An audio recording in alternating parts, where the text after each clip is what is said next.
MSc वाले को बुद्धिजीवी नहीं कहा, पीएचडी वाले को भी नहीं कहा, नौकरी वाले को भी नहीं कहा, एलएलबी वाले को भी नहीं कहा, किसी आईएएस आईपीएस को भी नहीं कहा, किसी प्रोफेसर को भी नहीं कहा। तब आप एक सवाल खड़ा करेंगे कि बाबा साहब अंबेडकर की नजरों में कौन व्यक्ति बुद्धिजीवी है? तो संपूर्ण मांग में जो बाबा साहब अंबेडकर का है, खंड 1 में बाबा साहब अंबेडकर कहते हैं कि बुद्धिजीवी व्यक्ति की परिभाषा देते हैं। कहते हैं बुद्धिजीवी व्यक्ति वही होता है जो दूरदर्शी हो, नेतृत्व क्षमता रखता हो और सलाह देने का ज्ञान रखता हो। ये 3 ही गुण हैं। और बाबा साहब अंबेडकर कहते हैं किसी भी देश का संपूर्ण भविष्य, किसी भी देश का संपूर्ण भविष्य उसके बुद्धिजीवियों पर निर्भर करता है। यदि बुद्धिजीवी व्यक्ति ईमानदार हो, निष्ठावान हो, निष्पक्ष हो, तो यह उम्मीद की जाती है कि संकट काल में वह समाज का मार्गदर्शन करेगा। मेरे साथियों, आज आप लोग जो एकत्रित हैं, आप साधारण व्यक्तित्व नहीं है, समाज के करीब हैं, और नहीं भी हैं तो उसको महसूस करिए। इसलिए बाबा साहब अंबेडकर कहते हैं कि दुख अपना है, इसको दूर करने की जिम्मेदारी हम ही लोगों की है, कोई दूसरा नहीं आएगा। इसलिए मेरे साथियों, अब कोई लड़का या लड़की, कोई उपासक उपासिकाएं, कोई मिशनरी साथी कहता है कि बताए कि ये दूरदर्शिता आएगी कैसे, हम बुद्धिजीवी कैसे बनेंगे? ये सवाल खड़ा होता है, कैसे बनेंगे? ये तो बड़ा अच्छा बात है कि बुद्धिजीवी आंदोलन चलाएगा, लेकिन बुद्धिजीवी बनेगा कैसे? तो बुद्धिजीवी बनने के लिए 3 प्रोसेस है, देख करके, सुन करके और पढ़ करके। देख करके, सुन करके और पढ़ करके। अब ये जरा आप चिंतन करिए कि देख करके, सुन करके और पढ़ करके, ये विधा है किसी चीज को समझने के लिए, आपको बुद्धिजीवी बनने के लिए। तो जरा विचार करिए, देखने में कहां गड़बड़ी हो जाती है और क्या चीज हम देखते हैं। अब विचार करिएगा, जो मैं बात को कह रहा हूं ये आप पर लागू नहीं होता है, समाज को समझाने की जरूरत है। कहीं ऐसा तो नहीं कि हमसे और समाज से गलती हो रही है। इसलिए हम लोगों को इस पर विचार करना पड़ेगा। अब देखिए, बाबा साहब अंबेडकर की वजह से हम लोगों को नौकरी मिली, हम लोगों को शिक्षा मिला, हम लोग राजनीति में गए, एमएलए एमपी बने, विधायक बने, सभासद बने, ग्राम प्रधान बने, अच्छी से अच्छी नौकरी पाए, अच्छी से अच्छी एजुकेशन लिए। अब पॉकेट में जब पैसा आया तो हम लोगों ने देखने के लिए क्या किया, कहां देखने के लिए गए, इस पर चिंतन का विषय है। तो देखने के लिए पॉकेट में जब तक पैसा नहीं था तब तक आप कहीं नहीं गए, लेकिन पॉकेट में जब पैसा आया तो देखने के लिए एक ही नारा लगाया, चलो बुलावा आया है, माता ने बुलाया है। अब पॉकेट में पैसा नहीं था तो कोई माता नहीं बुलाई, लेकिन पॉकेट में पैसा आते ही माता वैष्णो देवी, माता पहाड़ों वाली, माता शेरा वाली, अगर जो वहां नहीं पहुंच पाया अगल बगल के डी बाबा में लग गया। सवाल खड़ा होता कि पैसा नहीं था तो कोई नहीं बुलाया। अब सवाल खड़ा होता है कि आपको देखने कहां जाना है और कहां नहीं जाना है। आपको कहां जाना ये भी पता होना चाहिए और कहां नहीं जाना है ये भी पता होना चाहिए। तो मैं साथियों आपसे कहता हूं, अज्ञानता में हमारा समाज भटक गया था, लेकिन अब हमको ये बताने की जिम्मेदारी बनती है। आप जाइए, खूब टहलिए, खूब देशाटन करिए, लेकिन कहाँ करिए उसको रास्ता बताने की जिम्मेदारी हमारी है। अगर अपने समाज को रास्ता नहीं बताते हैं तो वो भटक जाएगा। तो रास्ता बताने के लिए उसको कहो कि 14 अप्रैल 1891 ईस्वी मऊ छावनी में बाबा साहब अम्बेडकर का जन्म हुआ। तुम वहां जाओ मऊ छावनी में, और मऊ छावनी में जाने के बाद बाबा साहब अम्बेडकर के प्रतिमा के सामने खड़े होकर स्मरण करो कि हे बाबा साहब भीमराव अम्बेडकर, आपका जन्म नहीं हुआ होता। हे बाबा साहब अम्बेडकर, आपका जन्म नहीं हुआ होता तो गले में मटका होता। आपका जन्म नहीं हुआ होता तो कमर में झाड़ू होता। आपका जन्म नहीं हुआ होता तो कान में रांगा पिला दिया जाता। आपका जन्म नहीं हुआ होता तो बोलने पर जिह्वा काट ली जाती थी। अरे बाबा साहब भीमराव अम्बेडकर, आपका जन्म नहीं हुआ होता तो हम लोग चल नहीं पाते थे, क्योंकि खड़ी दोपहरी में चलना पड़ता था, जबकि परीक्षाएं किसी पर ना पड़ जाए। बाबा साहब भीमराव अम्बेडकर, बात इतनी ही नहीं है, बाबा साहब भीमराव अम्बेडकर, आपका जन्म हुआ, और आपका जन्म नहीं हुआ होता तो हम लोग पशुवत की जिंदगी जी रहे थे, मानवता से मरहूम थे। लेकिन आपका जन्म हुआ और जन्म होते ही हम लोग पशु से इंसान बन गए। इसलिए बाबा साहब अम्बेडकर, आपको हम लोग नमन करने वाले हैं। जाइए तो सही, कभी मऊ छावनी जाइए। अगर अपने जीवन में नहीं जाते हैं, अपने दर्शनीय स्थल नहीं देखते हैं, कैसे ज्ञान मिलेगा। आप लोग सोचते होंगे कि देखने का कोई मूल्य नहीं है। आप लोग घूमिए, जाने के बाद आप जब बैठेंगे 1 घंटा 2 घंटा, आपको लगेगा कि जीवन में कुछ करना है। अब मैं आगे की बात कर रहा हूं। अभी तो आप मऊ छावनी की बात मैंने कहा, हमें देखने के लिए कैसे बुद्धिजीवी बनना ये समझा रहा हूं। अब मैं कहता हूं नागपुर जाइए, जहां बाबा साहब अम्बेडकर ने 14 अक्टूबर 1956 को बौद्ध धर्म की दीक्षा लिया। अब 15 अक्टूबर 1956 को बाबा साहब अम्बेडकर ने कहा कि हम अछूत नहीं हैं, हम दलित नहीं हैं, हम अस्पृश्य नहीं हैं, हम हरिजन नहीं हैं, अरे हम लोग इस देश के मूल निवासी बौद्ध हैं। ये बाबा साहब अम्बेडकर ने नागपुर में। आप नागपुर में तो जाइए, कौन कहता है? वो तो एक बात आपको समझिए, हम लोग अछूत ही थे क्या? हम लोग अस्पृश्य ही थे? ये कब से पता है आपको? है तब बाबा साहब अम्बेडकर ने कहा कि हमारे लोगों का सही इतिहास ही नहीं लिखा। हम लोग को अछूत कहा गया, अस्पृश्य कहा गया, दलित कहा गया, और हम लोग मान भी लिए। तो आप ऐसे ही नहीं मान लिए। अरे जिस समाज को हजारों वर्षों से पढ़ने का मौका न हो, संपत्ति रखने का अवसर न हो, आपके एमएलए एमपी का अधिकार न हो, आपका समझ रहे हैं कि वो मानेगा नहीं। हमारे माता पिता भाई बंधु पूर्वजों को पढ़ने का राइट नहीं था, तो उन्हें अछूत कहा गया, वो मान लिए। अस्पृश्य कह दिया गया, मान लिए।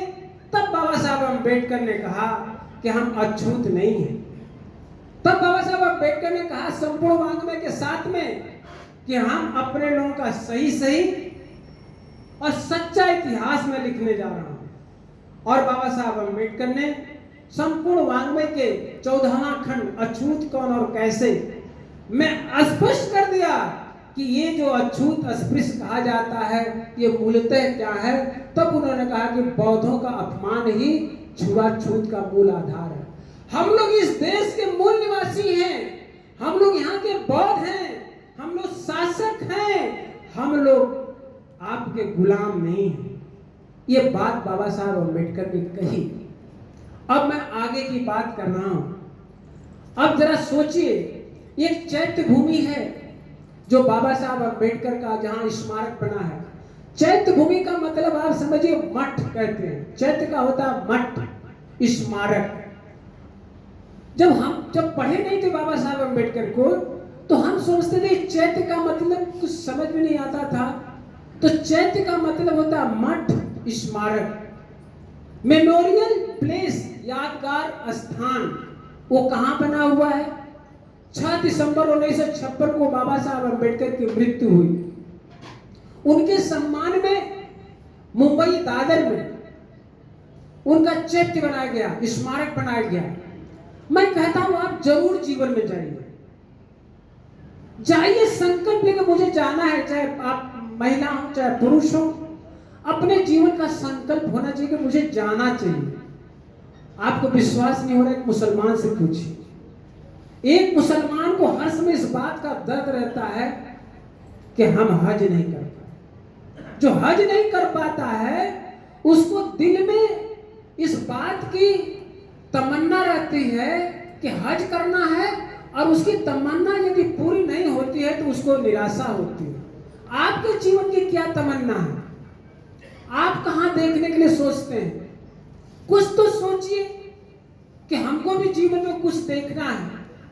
अब मैं तीसरी जगह पहुंचाने जा रहा हूं, चैत्य भूमि दादर, जो मुंबई में है।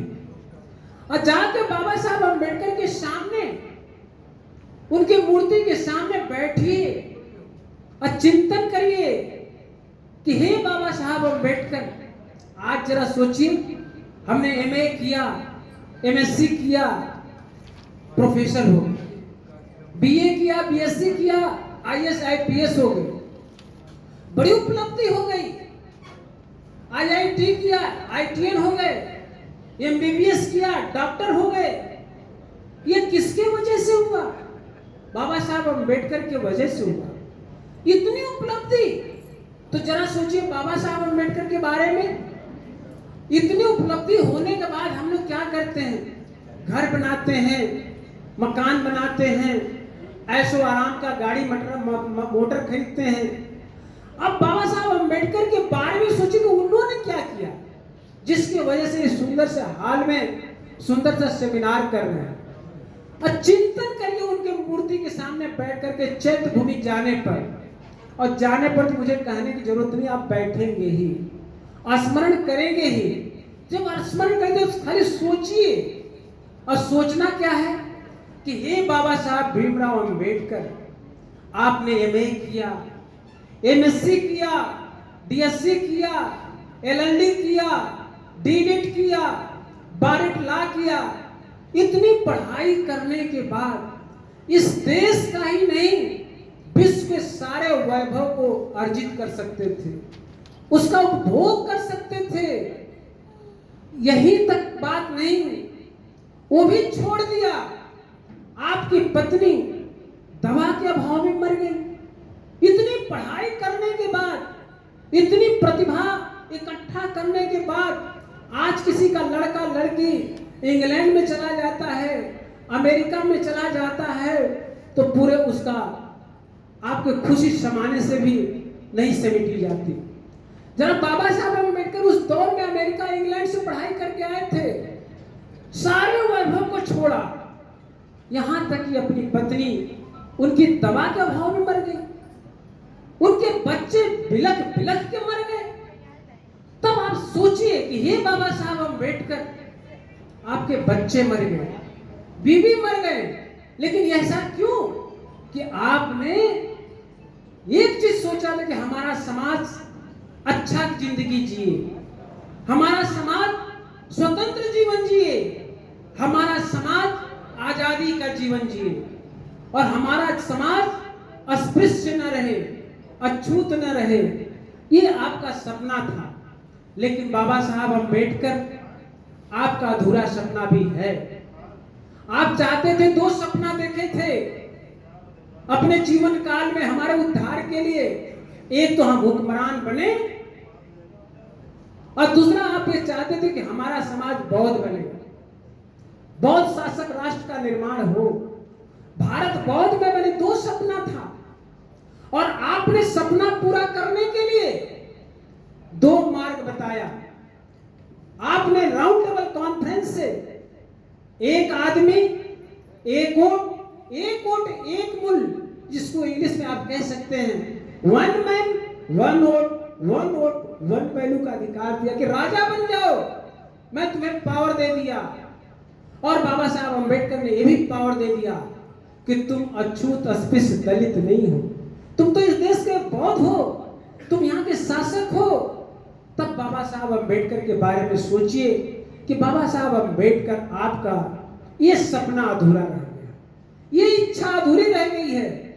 अब आप संकल्प लीजिए कि बाबा साहब भीमराव अंबेडकर, हे बाबा साहब भीमराव अंबेडकर, आप सशरीर जिंदा नहीं हैं, आप सशरीर नहीं जिंदा हैं। अरे बाबा साहब अंबेडकर, आपके विचार और दर्शन और संदेश मेरे जिगर में जिंदा है। हम संकल्प लेते हैं कि आपके अधूरे सपने को हम पूरा करेंगे। इस बात का आपको संकल्प लेना पड़ेगा।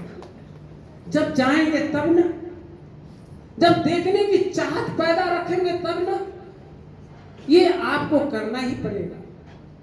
और ये बात बड़ी लंबी है, अभी बहुत बोलूंगा तो बहुत कतार से, अभी खाली देखने पर ही चला जाएगा, इसलिए मैं यहीं पर रोकता हूं उसको। अब मैं सुनने की बात कर रहा हूं, सुन के सीख सकते हैं। ये दुनिया का दर्शन आया है कि दुनिया में 95% लोग सुन के सीखता है। दुनिया में 95% सुन के सीखता है, 5% लोग केवल पढ़ के सीखते हैं, 5%। अब आप ये कहेंगे कि इसका कोई उदाहरण हो तो आप रखें। आज मेरी माताएं बहनें भाइयों को सबको पता है, बजरंग बली की पूजा करेंगे तो बाजू में ताकत आएगी। ये कहां से पता उसको चला? केवल सुन के सीखा है। माता दुर्गा की पूजा करेंगे तो शक्ति आ जाएगी, ये सुन के सीखा है। मां काली की आराधना करेंगे तो वो जो है कि वध करने का पावर आ जाएगा। ये कहां से बात आई?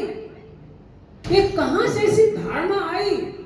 हमारी माताओं के दिमाग में कहां से आएगा युद्ध पुत्रिका रखने से बच्चे हमारा सलामत रहेंगे?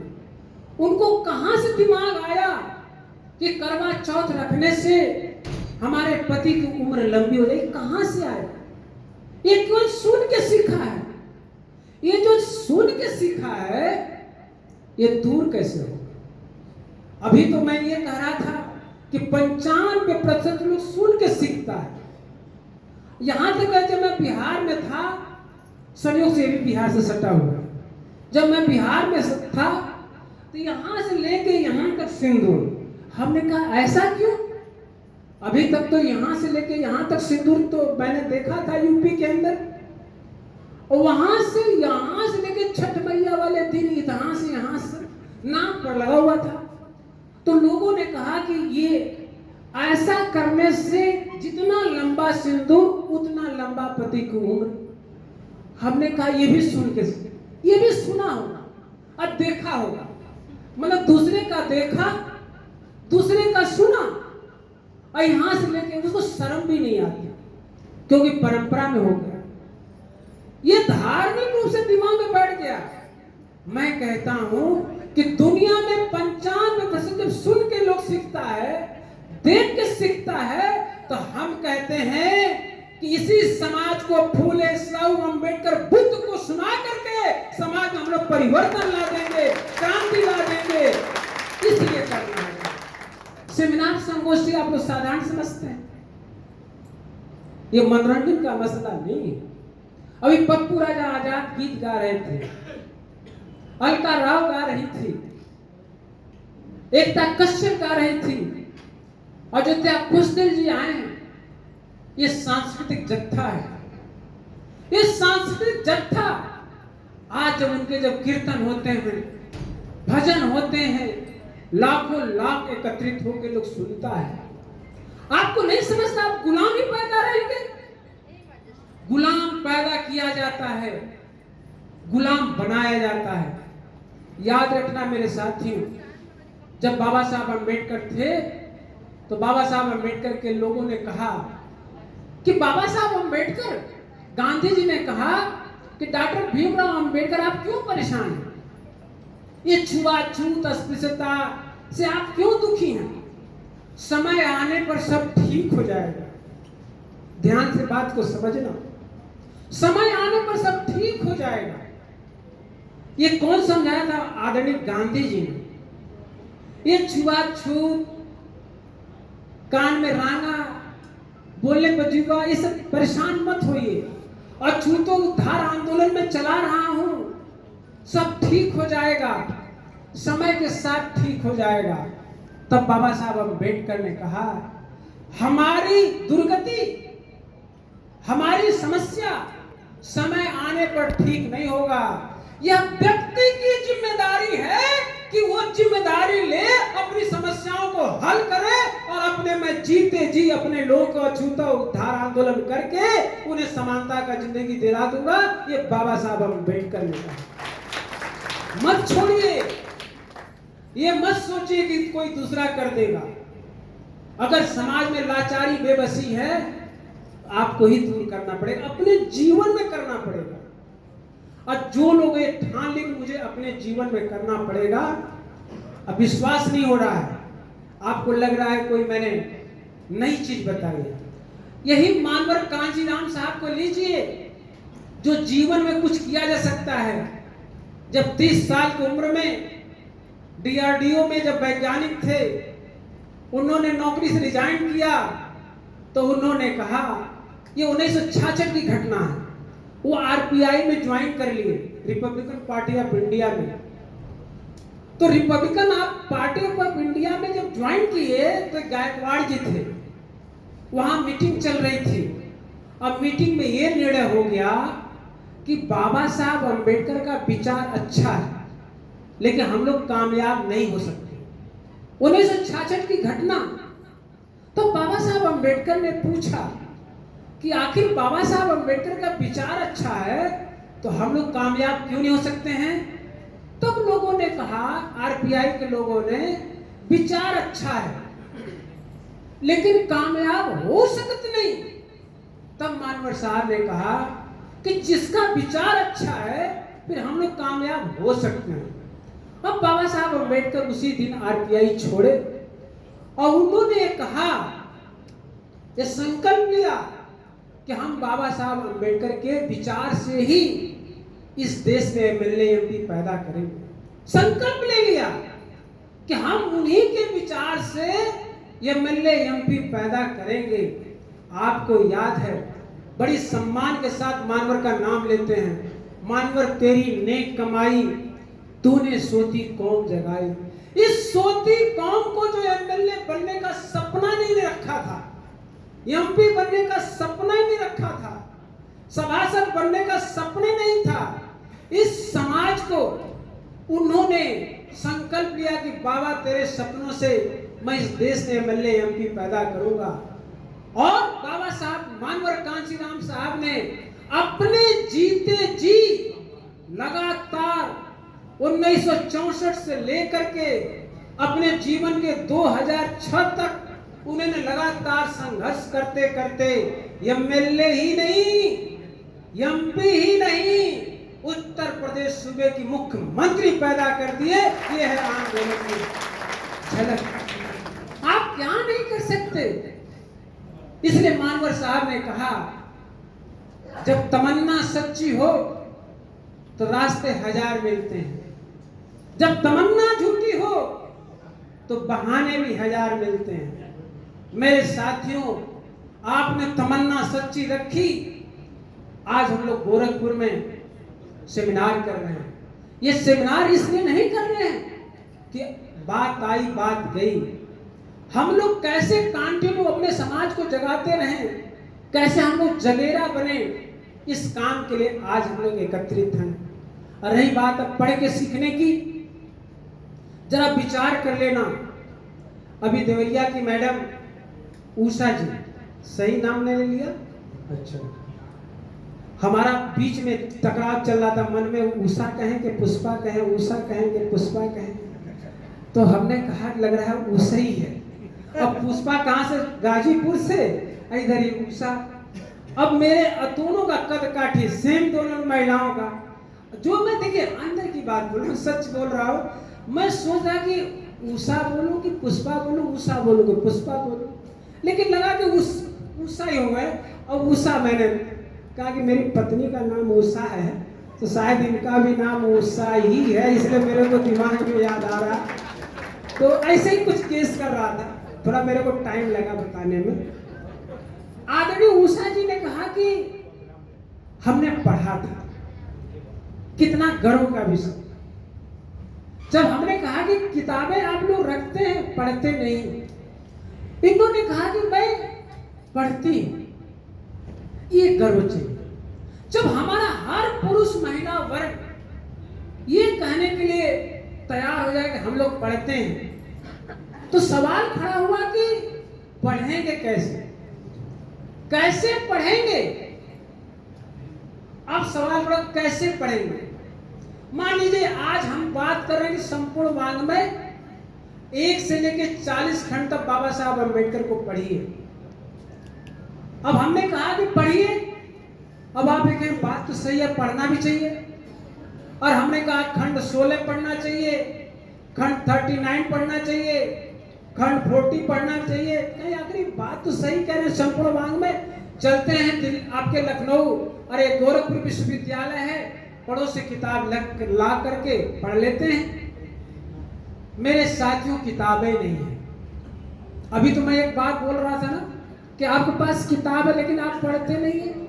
दूसरी बात आ गई, किताबें नहीं है। आप चाहे बनारस में, चाहे गोरखपुर में, चाहे आजमगढ़ में, चाहे लखनऊ में, कहीं भी संपूर्ण वाङ्मय किसी बुक स्टॉल पर खोजने जाएंगे नहीं मिलेगा। वो जानबूझ के नहीं रखते, क्योंकि इस समाज को जब किताबें एक दिन मिल जाएगी तो ये समाज पढ़ने लगेगा, ये समाज पढ़ने में जागरूक हो जाएगा। और नहीं तो आपको विश्वास नहीं हो रहा है ना, आपको लोग लग रहा होगा कि आप जागरूक नहीं। जागरूक हो रहे हैं, तरक्की कर रहे हैं, प्रगति आपकी हो रही है। आपको शिक्षा का अवसर मिला, नौकरी का अवसर मिला, राजनीति में जाने का अवसर मिला, कुछ सुन लिया, कुछ पढ़ लिया। अभी तो थोड़े से पढ़ा। सुप्रीम कोर्ट का डिसीजन 22 अप्रैल 2020 को आया। केस का नाम है चेपूलाल बनाम भारत सरकार। उसने कहा कि ये एससी, एसटी, ओबीसी के लोग धनाढ्य हो गए हैं, धनाढ्य हो गए हैं, अमीर हो गए हैं। अब परिवर्तन होना चाहिए सूची में। अभी आप कितना प्रगति की अभी को पता ही नहीं है, लेकिन उधर सुप्रीम कोर्ट को पता चल गया कि डॉक्टर श्यामधारी वैद्य के घर में तो 4 लड़के एमडी हो गए, अब इनको रिजर्वेशन देने की जरूरत नहीं। प्राइमरी के मास्टर हो गए राम दुलारे जी महाराजगंज के, अब इनको रिजर्व, धनाढ्य हो गए। रामदरस चौधरी साहब धनाढ्य हो गए। कहां आप जी रहे हैं? अभी आप प्रगति के लाइन पर चल रहे हैं, तभी सुप्रीम कोर्ट ने कह दिया कि ये धनाढ्य हो गए। 22 अप्रैल का निर्णय, और उसने कह दिया सेंट्रल गवर्नमेंट से, स्टेट गवर्नमेंट से कि ये धनाढ्य हो गए हैं, सूची में परिवर्तन होना चाहिए। और जब आप पूरी किताबें पढ़ लेंगे, जब बाबा साहब अम्बेडकर का खंड पढ़ लेंगे 1 से लेकर 40 तक, तो आपकी परिवर्तन की स्पीड कितनी होगी अंदाजा लगा लीजिए। 72 सालों में ही लोग पचा नहीं पा रहे हैं, 72 साल में पचा नहीं पा रहे हैं, क्योंकि आपको पता नहीं है, इसलिए जानकारी नहीं है, इसलिए आपको नहीं लगा कितनी बाधाएं उत्पन्न हो रही हैं।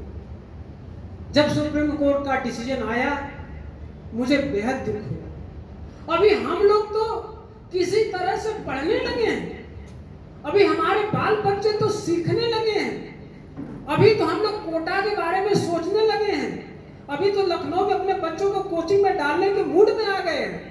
अभी तक बच्चों के अंदर हम लोग ये दिमाग में बैठा रहे हैं, आईआईटी करना है तो कोचिंग में फाउंडेशन कोर्स करा दो, एमबीबीएस करना है तो फाउंडेशन में डाल दो। अभी तो श्यामधारी जी बैग मुसाफिर 4, 6, 10 लोग चिल्ला चिल्ला कर रहे हैं, बच्चा कहाँ पढ़ता है? हाई स्कूल पास, फाउंडेशन में डाल दो। अभी हम लोग कहना शुरू किए हैं, तब तक पता चला कि लोग धनाढ्य हो रहे हैं, रोका जा रहा है। इसलिए मेरे साथियों, पढ़ के सीखना। तो पढ़ के सीख नहीं सकते क्योंकि तुम्हारे पास किताबें ही नहीं मिलेगी। अभी 2000 में 4000 लेकर जाइए, कहीं नहीं किताब मिल रही है। ये हम लोगों को रोकने का सबसे बड़ा षड्यंत्र है। इसलिए सेमिनार संगोष्ठी बहुत जरूरी है।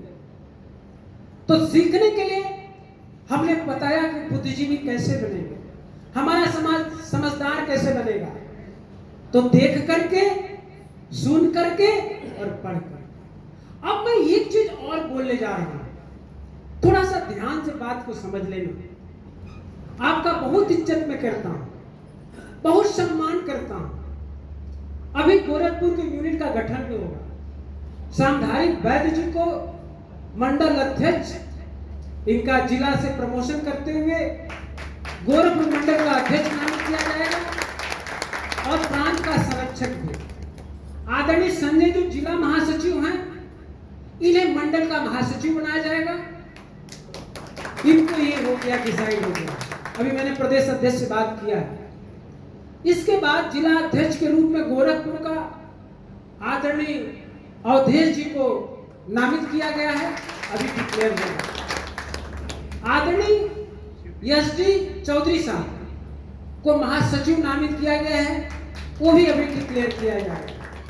और हम जब भाषण को समाप्त करेंगे, उसी समय यहाँ की कार्यकारिणी का विस्तार कर दिया जाएगा। अभी मैं इसलिए बोल दिया कि आप लोग माइंड सेट कर लीजिए। और राम दुलारे जी आए हैं, राम दुलारे जी खड़ा हो जाए महाराज में। मैं आपसे अनुरोध करूंगा कि हमारी जिला महाराजगंज में यूनिट है भी नहीं भी है, तो अपने साथियों से बात कर लें।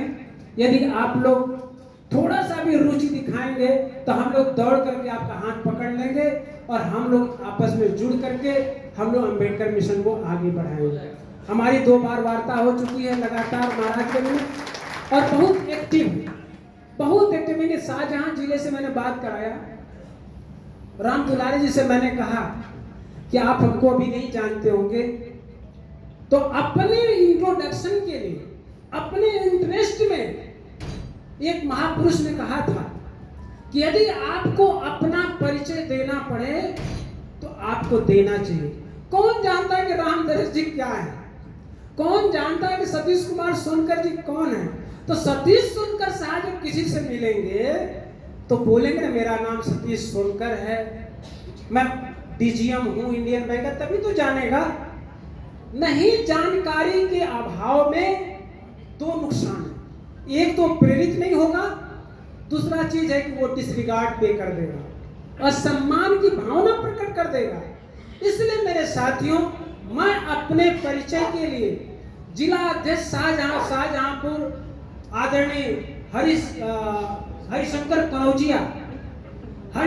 कनौजिया को मैंने बोला कि आप बात करिए महाराजगंज से, राम दुलारे जी से, और हमारे बारे में बताइए।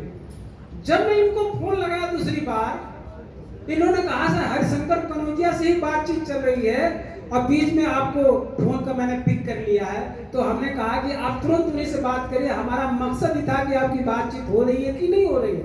तो ये परिचय बहुत जरूरी है। एक जैसे आप लोग परिचय बता, जैसे एक ब्राह्मण मिलता है जिसे आप लोग 15% कहते हैं, जब एक दूसरे से मिलता है तो परिचय कैसे देता?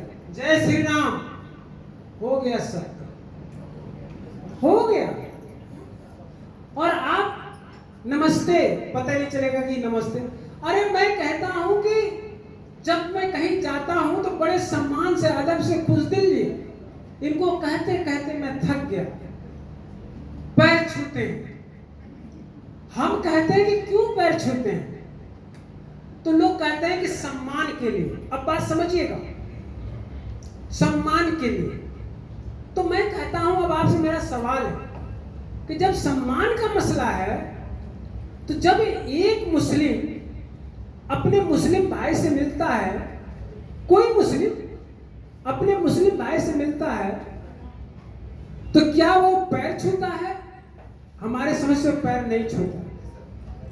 एक ईसाई अपने ईसाई भाई से मिलता है तो क्या वो पैर छूता है?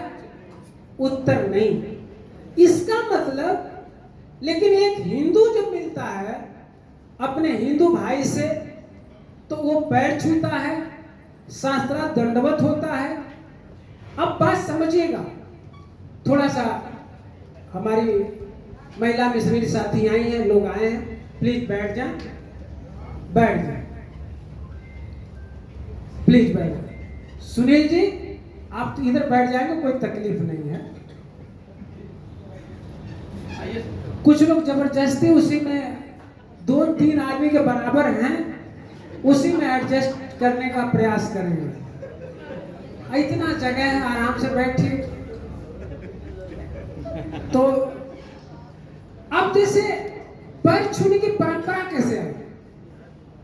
तो लोग सम्मान में छूता है, तो सम्मान का मसला होता है कि लोग पैर छूते हैं। तो मैं कहता हूं ये सब धार्मिक मसला है। अगर धार्मिक मसला नहीं होता कि मुसलमान से मिलता वो भी पैर छूता, तो पैर तो नहीं छूता, इसका मतलब धार्मिक मसला है। जब एक क्रिश्चियन से मिलता है तब भी good morning, good evening, good afternoon, इसका मतलब कि यह भी धार्मिक मामला है। जब सिख एक दूसरे सिख से मिलता है, वाहे गुरु, सतगुरु, इसका मतलब कि ये भी धार्मिक मामला है। तब हम लोग जब मिलते हैं तो हम लोग भी पैर छूते हैं। तो कैसे पता चलेगा कि हम लोग बुद्धिस्ट हैं? कैसे पता चला कि हम लोग जय भीम वाले हैं? तो मैं कहता हूं कि आप सब लोग चाहे बाजार में मिलिए, चाहे घर में मिलिए, चाहे कहीं मिलिए, आप आराम से बोलिए नमो बुद्धाय जय भीम। अगल बगल वाला भी जान जाएगा कि ये जय भीम वाला है, बुद्ध वाला है। इस परंपरा को आपको आगे बढ़ाना पड़ेगा। आप नहीं बढ़ाएंगे, हमारे तो आपस में आके लोग बोलते हैं सर जय भीम।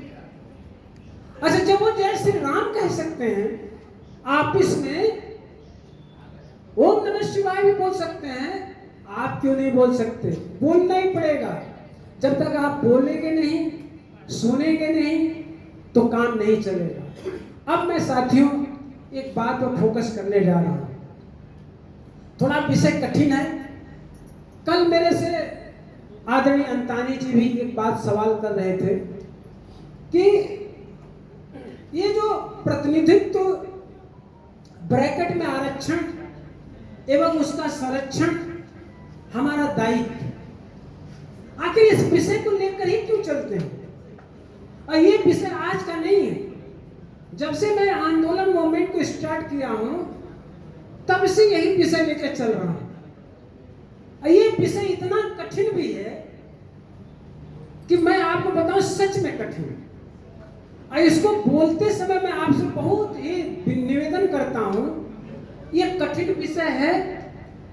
अब ये विषय से ही मान्यवर ये कांशी राम साहब जब पंजाब में पैदा हुए, एमएससी किए, अंबेडकर के बारे में नहीं जानते थे। अंदाजा लगा लीजिए, नहीं मालूम था।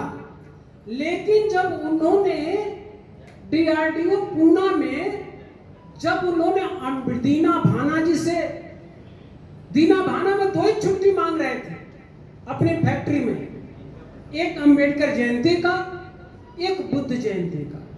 इधर बुद्ध है, उधर अंबेडकर है। यही झगड़ा था बुद्ध और अंबेडकर का।